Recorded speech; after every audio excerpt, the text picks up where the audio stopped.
Mom, Dad, it's me, Thomas. Where do I start?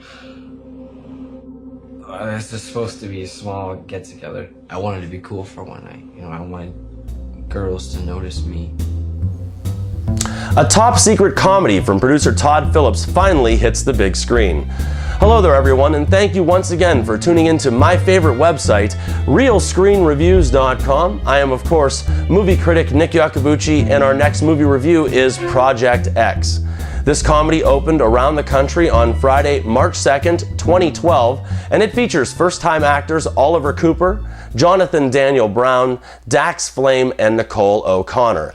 Project X comes to us from director Nima Nurazada, the previous director of many commercials that now gets a first shot at feature films.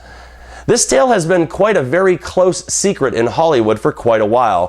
What I do know is that the Hangover's Todd Phillips steps in as producer on this comedy that has been scripted by Michael Bacall and Matt Drake. This tale deals with an out-of-control teenage party that is told from the point of view of the teenagers themselves. The three main characters aim to achieve some popularity by throwing this bash, but as the story plays out, the news of the festivities grows at a substantial rate, and soon it becomes more than anyone can handle. Before we come to the end of this tale, we will see people diving from houses, flame-throwing drug dealers, and hundreds of people that really don't care whose house they're at in the first place. Well, people, this film has some funny moments, and I did laugh, but this is the furthest thing from the next great comedy classic. I'm not going to stand here and say that this movie is off the hook fantastic, simply because the movie itself told me that it was going to be. I already know that I will probably take quite a bit of heat for my remarks in this review, but teenagers that do nothing except destroy for no other reason than to do just that, destroy, well, that's really not very entertaining to me. American Pie, Porky's, Superbad, and even Animal House are all regarded as great teenage comedies because they concentrated on being funny first.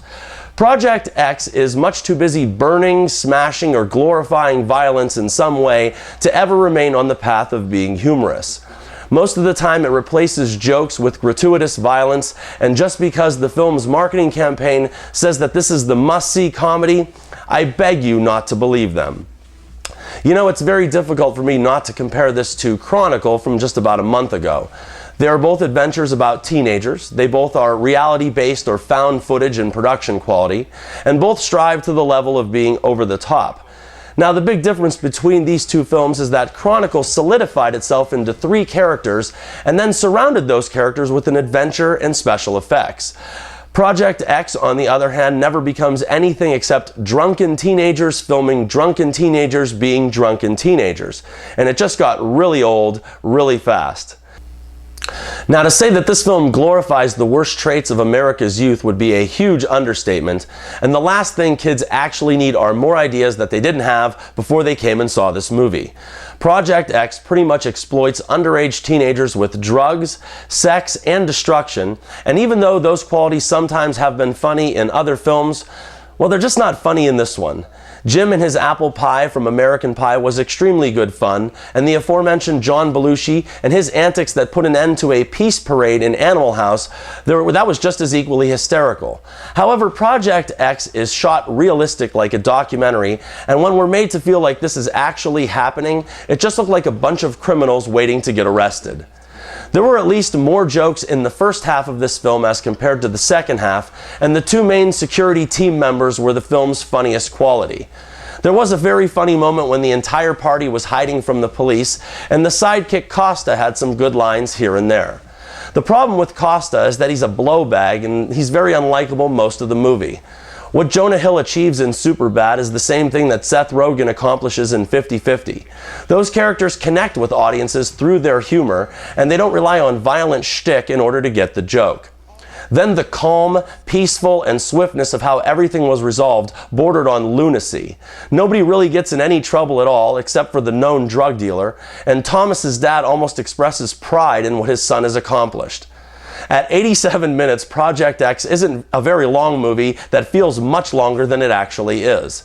The film starts out telling us about three basic geeks and dorks that are simply attempting to fit in, and who really can't sympathize with that?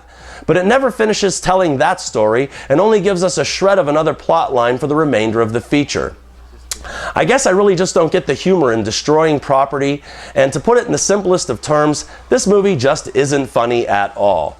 The part that stinks worst of all was that I was really looking forward to seeing this movie. Now at this point, I don't know if this is one of the year's worst films, but without question, this is one of the year's biggest disappointments.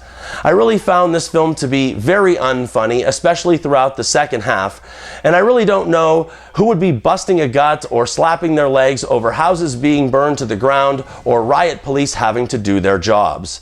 Nick's Real Screen Review is a very disappointing 1 star out of 4 for the very disappointing teenage romp Project X. And remember, people, I'm not always right, but only when it comes to the movies, and thank you for your attention.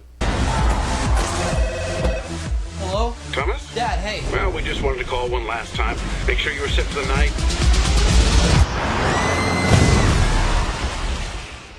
Yep, all good.